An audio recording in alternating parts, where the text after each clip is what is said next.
Vamos a hablar sobre el conocido Imperio Murdoch. Vamos a analizar cómo se ha formado, cuáles han sido las etapas por las que ha pasado y sobre todo cómo ha terminado en el final en el que se ha visto envuelto. Para ello cuento con la colaboración de dos periodistas que tratan el tema desde España. Ellos son Atua Alegre, buenas noches Atua. Buenas noches, Cora. Y Antonio Cabello. Buenas noches Antonio. Buenas noches, Cora. Ellos nos van a analizar cómo se ha ido formando toda la trama de este llamado pulpo informativo. Somos Verti News. Comenzamos. Pero ¿sabemos cómo se formó este gran imperio? Cuéntanos, Atua, ¿cuáles fueron sus comienzos? Sí, nuestro personaje de hoy tiene una vida profesional bastante compleja. Case Cooper Murdoch, que nació en 1931 en una pequeña localidad australiana, Adelaida, es uno de los mayores magnates de la comunicación, del periodismo en Australia y en el mundo. Tras estudiar en la Universidad de Oxford, Murdoch decidió abrirse camino en el mundo periodístico adquiriendo el Birmingham Gazette.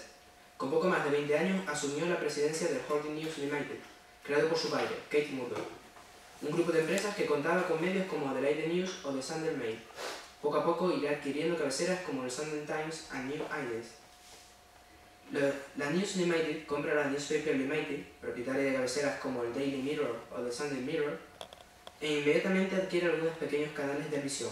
En julio de 1964 logra hacerse con The Austrian, un periódico de ámbito nacional. No obstante, su ambición le lleva a buscar nuevas opciones, como son la adquisición en 1972 del Daily Telegraph y del Sunday Telegraph, diarios impresos en Sydney. Bueno, pues ahora mi compañero Antonio va a seguir describiendo cómo el imperio se expandió por otras partes del mundo. A finales de los 60, Rupert Murdoch decide desembarcar en el mercado británico de la comunicación.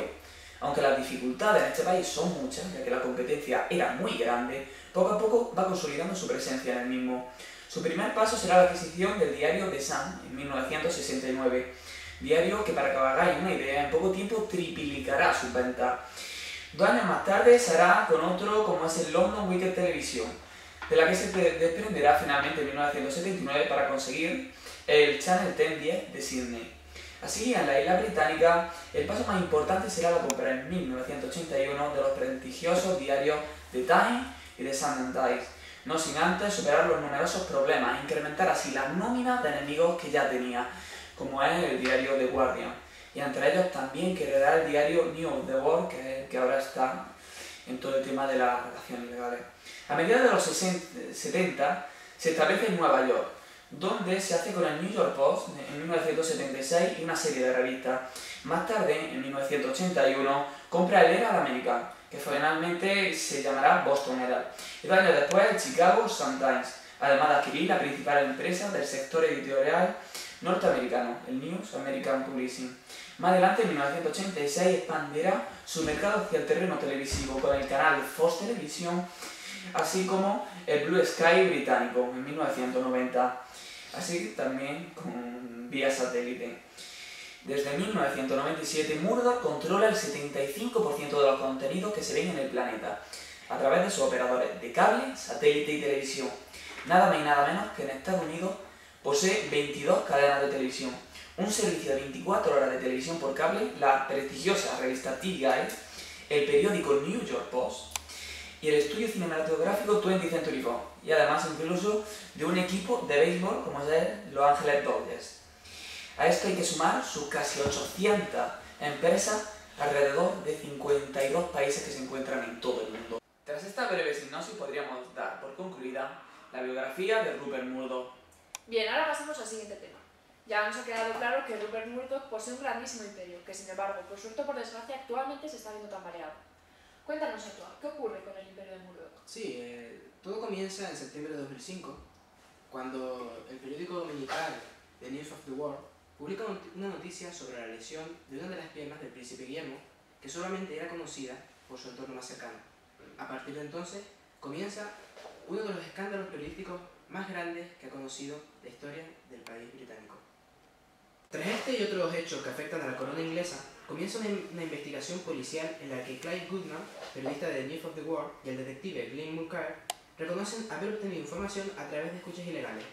Ambos son arrestados en 2007 con 4 y 6 meses de cárcel respectivamente. Tras la condena, Andy Coulson, director de News of the World, dimite después de admitir la responsabilidad última del caso. En mayo de este mismo año se convierte en el jefe de prensa del Partido Conservador de David Cameron. Y otra de las figuras importantes dentro de la trama será Rebecca Wade, nombrada editora en el año 2000 del Dominical británico. Pasa a ser la directora ejecutiva de la rama británica de la corporación News of the World en 2009. Tras casarse con Charlie Brooks, se la conocerá como Rebecca Brooks. En julio de ese mismo año, The Guardian asegurará en su página que News of the World ha accedido de forma ilegal a mensajes de móviles pertenecientes a políticos y famosos. Uno de los casos más indemnizados por esta trama fue el de la actriz Sienna Miller, quien denunció a Dominical por pinchar los mensajes de su teléfono, siendo indemnizada con 115.000 euros. Sí, de hecho, si no recuerdo mal, es una de las mayores indemnizaciones que se habían hecho hasta aquí. Prosiguiendo con el caso, otro nombre importante es Les Hilton, director ejecutivo de Dow Jones en ese tiempo y el jefe de medios e impresos del imperio de Murdoch en Gran Bretaña. Aseguró ante un comité de legisladores que las escuchas telefónicas se limitaron a un caso ya denunciado y que tras una amplia revisión no se encontraron nueva evidencia. En septiembre de 2010, los diputados de la Cámara Británica piden al Parlamento que inicie una nueva investigación sobre las denuncias de las escuchas ilegales y sobre la actuación del exeditor Andy Coulson. A esto se le sumó la presión del periódico norteamericano The New York Times, que sugirió que News of the World realizaba de forma rutinaria escuchas telefónicas. Sí, a todo esto, la relación dominical con el asesinato de la niña de 13 años, Millie Rowlett, en 2002 genera un punto de inflexión en la trama del Imperio Murdoch. The News of the World es acusado de pinchar los teléfonos de sus padres mientras la joven se encontraba desaparecida, así como de borrar mensajes del móvil de la niña, como asegura The Guardian. Los últimos meses han sido un gran bombardeo y una explosión auténtica de noticias acerca de las escuchas telefónicas.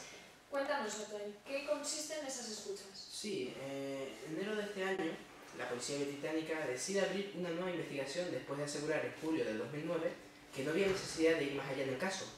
Paralelamente, el diario sensacionalista despide a su jefe de redacción, Ian Edmondson, y Coulson dimite como jefe de prensa de Cameron.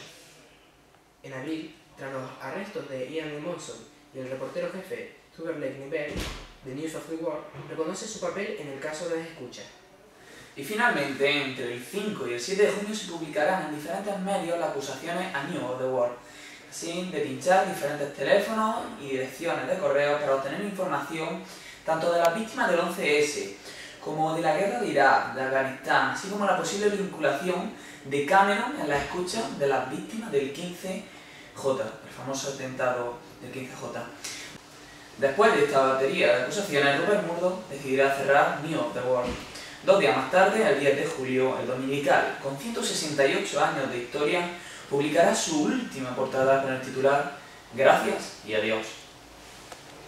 El 13 de julio, Estados Unidos se interesa en abrir una investigación para confirmar las escuchas a las víctimas del 11S, y Rupert Murdoch se despide de su proyecto de futuro, la compra de BSKB. 2 días después, el magnate Rupert Murdoch rompe su silencio, concede una entrevista a uno de los periódicos, The Wall Street Journal, en el que acepta haber cometido errores menores y además anuncia que ha encargado una investigación independiente sobre las escuchas. Coincidiendo con esta entrevista, su mano derecha, Rebecca Brooks, dimite como consejera delegada de News International, pero las dimisiones no terminan aquí, porque ese mismo día dimite el presidente de Dow Jones, Les Hinton, después de haber sido blanco de las críticas por el escándalo. 24 horas más tarde, las escuchas salpicarían al primer ministro británico, David Cameron, ya que, según publica el The Independent, se ha llegado a reunir hasta 26 veces con ejecutivos de News Corporation, la empresa mediática de Rupert Murdoch, en los 15 meses que lleva en Downing Street. El 17 de julio de ese mismo año, el líder del Partido Laborista, principal partido de la oposición en el Reino Unido, Ed Miliband, solicita la creación de un nuevo reglamento sobre la propiedad de los medios de comunicación para limitar lo que calificó como una peligrosa concentración de poder en las manos del magnate de medios Rupert Murdoch. Por otro lado, el comisario jefe de Scotland Yard, Paul Stephenson, dimitirá después de que haya sido relacionado con un detenido por el caso de las escuchas ilegales.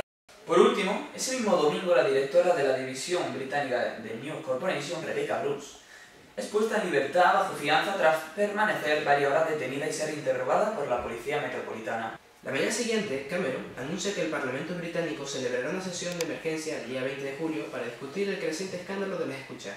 Por otro lado, las escuchas se cobran a otra víctima. Dimite el subcomisario jefe de la Policía Metropolitana de Londres.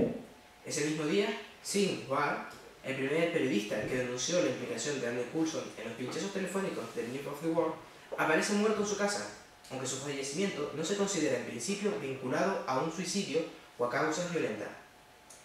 El 2 de agosto es detenido el exdirector de News of the World, Stuart Carter.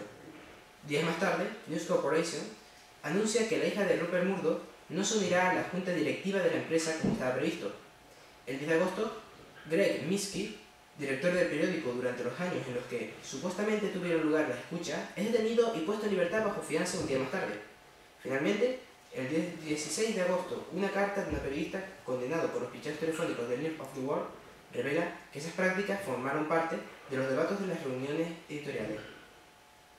Como podemos comprobar, el caso de las escuchas ilegales se ha venido repitiendo a lo largo del tiempo y de forma reiterada. Ya en el mes de octubre, la productora que preside Elizabeth Murdoch, hija del magnate australiano, completa el equipo de Cine Iberia, su filial para España y Portugal. El 4 de noviembre, un destacado periodista del diario sensacionalista británico The Sun fue detenido por supuestos sobornos a la policía en relación con el caso de la escucha ilegal del desaparecido dominical News of the World. El detenido es Jamie Peat, de 48 años, que lleva más de 20 años trabajando para el diario de Rupert Murdoch. Además, se declaró que casi 6.000 personas fueron víctimas de escuchas en los casos de News of the World.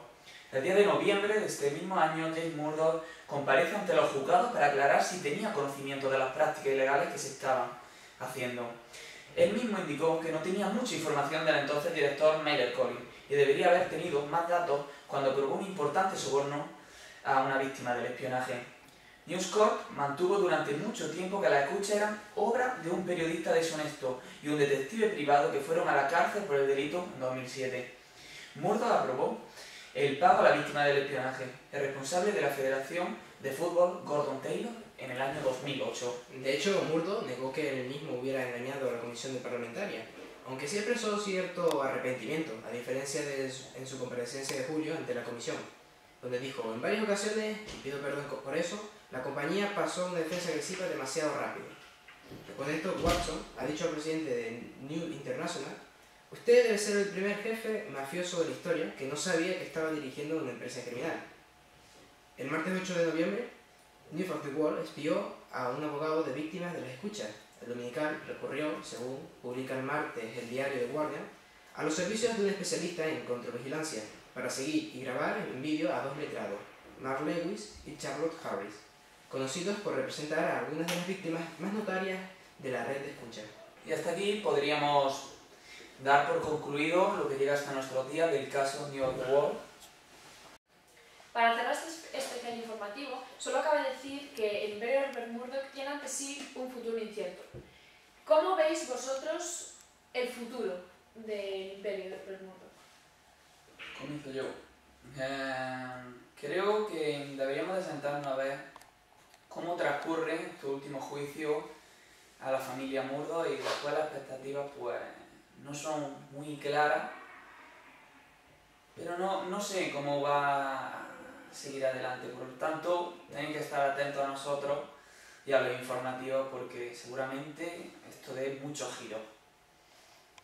Sí, bueno, está claro que después de la resolución de la sentencia, que más o menos podemos dar algunas pinceladas de cómo será, puede que la imagen del imperio pues, se vea un poco manchada, pero no va a pasar mucho tiempo hasta que vuelva a ser la misma joya de la corona del periodismo a nivel mundial. Bueno, cabe decir que dentro de poco, posiblemente, tras la muerte de Rupert Murdoch, volverá a tener este grandioso imperio una nueva crisis que estará a manos de sus herederos. Muy bien, muchas gracias a Tua, muchas gracias Antonio. Y a todos ustedes les veo la próxima semana en Verte News. Hasta pronto.